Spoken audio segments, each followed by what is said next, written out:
राधे राधे मेरे प्यारे भाइयों बहनों माताओं व बंधुओं, संस्कार की बातें चैनल में आपका स्वागत है। बंधुओं, आज बैसाख मास शुक्रवार के दिन मैं आपको सुना रही हूँ महालक्ष्मी जी की कथा। बंधुओं, जो मनुष्य भी आज बैसाख मास में शुक्रवार के दिन लक्ष्मी जी की इस कथा को सुनेंगे, उनके घर में लक्ष्मी जी का सदा ही स्थायी वास रहेगा। बंधुओं, पूर्ण विश्वास एकाग्रचित होकर ही महालक्ष्मी जी की इस कथा को सुने। बंधुओं, यदि आपने YouTube चैनल संस्कार की बातें अब तक सब्सक्राइब नहीं किया तो जरूर करें और बेल आइकन दबाना ना भूलें, ताकि आपको हमारी आने वाली सभी वीडियोस की जानकारी सबसे पहले हो सके। बोलो महालक्ष्मी जी की जय हो। श्री सूत जी कहते हैं, सब पातकों का नाश करने वाले जटा तीर्थ में स्नान करके विशुद्ध चित्त वाला पुरुष लक्ष्मी तीर्थ को जाए। जो जो कामना मन में रखकर मनुष्य लक्ष्मी तीर्थ में स्नान करता है, वह सब प्राप्त कर लेता है। लक्ष्मी तीर्थ बड़ा भारी दरिद्रता की शांति करने वाला, महान धन धान्य की समृद्धि देने वाला, बड़े बड़े दुखों का नाश करने वाला, महान वैभव को बढ़ाने वाला है। वह स्वर्ग और मोक्ष देने वाला, महान ऋण से छुटकारा दिलाने वाला, श्रेष्ठ पुत्र प्रदान करने वाला है। ब्राह्मणों, इस प्रकार यह लक्ष्मी तीर्थ का महात्म बतलाया गया है। इस तीर्थ में स्नान करने के बाद अग्नि तीर्थ को जाए, वह महापुण्य में और महापातकों का विनाशक है। पूर्व काल में रावण को उसकी सेना सहित मारकर विभीषण को लंका का राजा बनाकर दशरथ नंदन श्री रामचंद्र जी जब सीता और लक्ष्मण के साथ सेतु मार्ग से गंधमादन पर्वत पर आए, तब लक्ष्मी तीर्थ के किनारे ठहरकर उन्होंने देवताओं, ऋषियों और पितरों के समीप वहां अग्निदेव का आवाहन किया। तब लक्ष्मी तीर्थ से कुछ दूर पर अग्निदेव महासागर से ऊपर उठे और मानव रूपधारी श्री रघुनाथ जी को देखकर इस प्रकार बोले, राम, राक्षसों को भय देने वाले महाबाहु श्री राम, आपने जो रावण का वध किया है वह जानकी जी के पातिव्रत्य धर्म के बल से ही संभव हुआ है। यह बात सत्य है, सत्य है, सत्य है। ये साक्षात जगन माता लक्ष्मी है। इन्होंने लीला के लिए मानव शरीर धारण किया। जब आप देव शरीर में स्थित होते हैं, तब ये भी दिव्य देह से आपकी सेवा करती हैं। आपने मानव शरीर धारण किया है, इसलिए ये भी मानव कन्या के रूप में प्रकट हुई हैं। आप भगवान विष्णु के शरीर के अनुरूप ही ये भी शरीर धारण कर लेती हैं। जगत स्वामिन देव देव जनार्दन, आप जब जब अवतार धारण करते हैं, तब तब ये आपकी सहायिका होती हैं। जब आप भृगुनंदन परशुराम के रूप में अवतीर्ण हुए थे, तब ये धरनी नाम से प्रकट हुई थी। इस समय आपके साथ ये जनक नंदिनी सीता के रूप में प्रकट हुई हैं, और भविष्य में जब आप श्री कृष्ण अवतार लेंगे, तब ये रुक्मिणी होंगी। इसी प्रकार अन्य अन्य अवतारों में भी ये आपकी सहायिका होती हैं। अतः रघुनंदन, आप मेरे कहने से इन्हें आदर पूर्वक ग्रहण करें। अग्नि का यह वचन सुनकर देवताओं और महर्षियों ने दशरथ नंदन श्री राम और जनक नंदिनी सीता की बार बार प्रशंसा की। श्री रामचंद्र जी ने अग्नि के साक्षी देने से परम निर्मल सती साध्वी सीता को ग्रहण किया। जिस स्थान पर अग्निदेव प्रकट हुए, उसी को अग्नि तीर्थ समझो। अग्नि के प्रकट होने से ही उसका नाम अग्नि तीर्थ हुआ। उस मोक्षदायक तीर्थ में भक्ति पूर्वक स्नान करके मनुष्य उपवास पूर्वक वेद वेता ब्राह्मणों को भोजन कराए, उन्हें वस्त्र और धन दे। ऐसा करने से वह सब पापों से मुक्त हो भगवान विष्णु का सायुज्य प्राप्त कर लेता है। पूर्व काल की बात है, पाटलिपुत्र में पशुमान नामक एक वैश्य रहते थे। वे सदा धर्म में तत्पर और ब्राह्मणों की सेवा में संलग्न रहा करते थे। सदा कृषि और गौ रक्षा करते हुए पशुमान बाजार की गलियों में धर्मतः सुवर्ण आदि का विक्रय किया करते थे। उनकी 3 स्त्रियां थी जो सदा पति की सेवा में लगी रहती थी। उन तीनों स्त्रियों से सुपन्य आदि 8 पुत्र उत्पन्न हुए।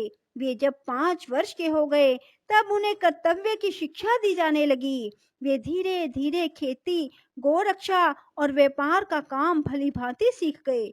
सुपन्य आदि 7 पुत्र पिता की बात सुनते और पशुमान जो कहते उस कार्य को तत्काल पूरा करते। उन्होंने सोने के कारोबार में भी अत्यंत कुशलता प्राप्त कर ली। किंतु वैश्य का 8वां पुत्र दुष्पन्य बचपन से ही खोटे मार्ग पर चलने लगा। वह पिता की बात नहीं सुनता था। दुष्पन्य बाल्यकाल से ही बालकों को सताया करता था। पशुमान ने उसे दुष्कर्म परायण देखकर भी यह नादान है ऐसा कहकर उसकी उपेक्षा कर दी। तदंतर वैश्य के 8 पुत्र युवा अवस्था को प्राप्त हुए। 8वां पुत्र दुष्पन्य नगर के बालकों को दोनों हाथों में पकड़ लेता और कुआं, नदी या तालाब में फेंक देता।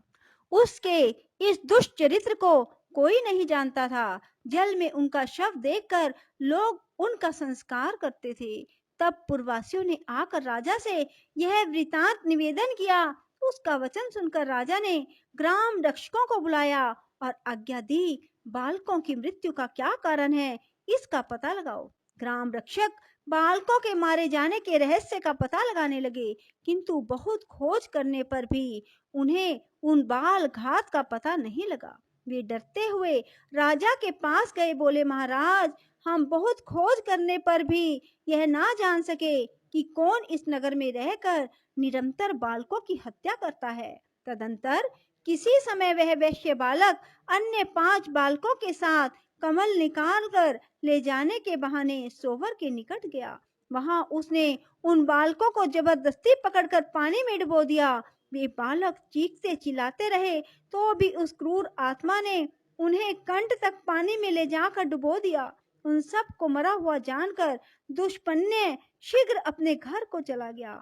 उन 5 बालकों के पिता अपने पुत्रों को नगर में ढूंढने लगे। वे 5 बालक अधिक छोटे नहीं थे। पानी में डाल देने पर भी वे मर ना सके। धीरे धीरे सरोवर के किनारे आ गए और वहीं घूमते रहे। इतने में ही अपने बंधुओं द्वारा नाम ले लेकर पुकारने की आवाज उन्हें दूर से सुनाई दी। तब उन्होंने भी जोर से बोलकर उत्तर दिया। बालकों की आवाज सुनकर उनके पिता सरोवर के तट पर गए। वहां उन्हें जीवित देखकर उन सबको बड़ा हर्ष हुआ। फिर पिता ने पूछा, तुम्हारी दशा क्यों हुई? तब बालकों ने दुष्पन्य के उस दुष्कर्म का वृतांत अपने बंधुओं को कह सुनाया।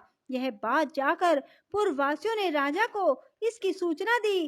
राजा ने पशुमान को बुलाकर कहा, पशुमान, यह नगर बहुत से बालकों से भरा पूरा रहा है, किंतु तुम्हारे दुरात्मा पुत्र ने इसे प्राय सूना कर दिया। अभी अभी इन बालकों को उसने जल में डुबो दिया था, परंतु दैव योग से जीवित निकल आए। बताओ इस समय क्या करना चाहिए? मैं तुम्ही से पूछता हूँ, क्योंकि तुम सदा धर्म में तत्पर रहते हो। राजा के ऐसा कहने पर धर्मज्ञ पशुमान ने कहा, राजन, जिसने सारे नगर को सूना कर दिया वह वध के योग्य है। इस विषय में कुछ पूछने की बात नहीं। यह अत्यंत पाप आत्मा मेरा पुत्र नहीं, शत्रु ही है, जिसने इस नगर को बालकों से खाली कर दिया। उस दुष्ट के उद्धार का मुझे कोई उपाय नहीं दिखाई देता। मैं सच कहता हूँ, इस दुष्ट आत्मा को प्राण दंड दिया जाए। पशुमान का यह वचन सुनकर समस्त पूर्ववासी पशुमान की प्रशंसा करते हुए राजा से बोले, महाराज, इस दुष्ट को मारा ना जाए, अपितु चुपचाप नगर से निकाल दिया जाए। तब राजा ने दुष्पुण्य को बुलाकर कहा, ओ दुष्ट आत्मन, तू शीघ्र हमारे राज्य से बाहर चला जा। यदि यहाँ रहेगा तो मैं तेरा वध कर डालूंगा। इस प्रकार डांट कर बताकर राजा ने दूतों द्वारा उसे नगर से निर्वासित कर दिया। तदंतर दुष्पुण्य भयभीत हो उस देश को छोड़कर मुनि मंडली से युक्त वन में चला गया। वहां जाकर भी उसने एक मुनि के बालक को जल में डुबो दिया। कुछ बालक खेलने के लिए गए हुए थे।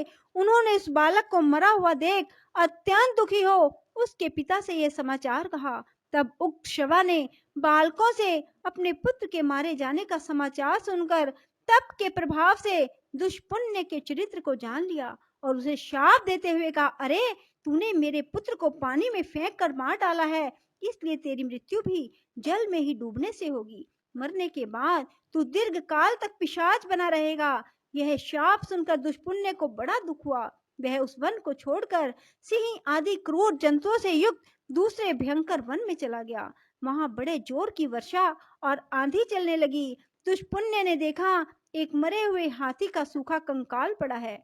उस समय आंधी और प्रचंड वर्षा के कष्ट को ना सह सकने के कारण वह उस हाथी के पेट की गुफा में घुस गया। फिर बड़ी भारी वर्षा हुई। जल का महान प्रवाह हाथी के पेट में भी भर गया। हाथी का शव उस महाप्रवाह में बहते बहते समुद्र में चला गया। दुष्पुण्य उस जल में डूबकर क्षण भर में प्राणहीन हो गया। मृत्यु के बाद उसे पिशाच की योनि मिली। भूख प्यास से पीड़ित होकर वह भयानक रूपधारी पिशाच अनेक प्रकार के दुख सहता हुआ गहन वन में रहने लगा।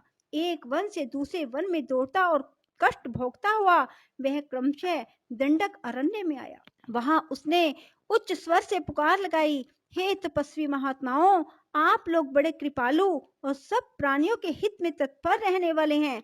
मैं दुख से अत्यंत पीड़ित हूँ, अतः मुझे अपनी दया दृष्टि से अनुग्रहित करें।